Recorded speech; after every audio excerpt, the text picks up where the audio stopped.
नमस्कार मंडळी. आधी तर सॉरी, कारण 2 दिवस झाले मी काहीच ब्लॉग पोस्ट केले. त्याचं कारण म्हणजे खूप जास्त सर्दी, ताप आणि खोकला. त्याच कारणाने आज ऑफिसमधून सुद्धा लवकर निघाले. घरी आले, थोडी रेस्ट केली आणि दिवसाच्या कामाला लागले.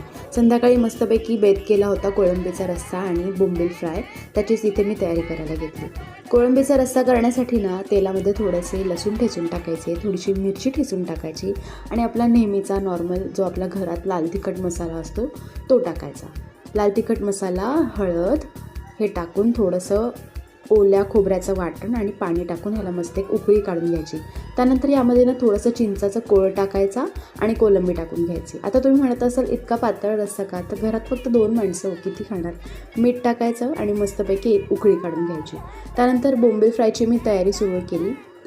रवा, तांदळाचं पीठ, तिखट, मीठ, हळद टाकून मी त्याच्यामध्ये मस्तपैकी बोंबील असे कोट करून घेतले आणि भारी असे तेलामध्ये फ्राय केले. यस, माझ्या लाईफमध्ये ना मी फक्त ही एकच किरकिर ना जी आहे मी सहन करू शकते. मग काय, मस्तपैकी आपलं जेवण तयार आहे. आणि कोळंबी तर बघा, याचा रस्सा तर बघा, मस्तपैकी त्याच्यामध्ये अशी कोथिंबीर फेकून मारायची. आणि मग काय, झालं आपलं जेवण तयार. चला तर मग या जेवायला आणि नक्की सांगा माझी रेसिपी तुम्हाला कशी वाटते. आणि माझे व्लॉग तुम्ही बघता पण सबस्क्राईब करायला विसरता.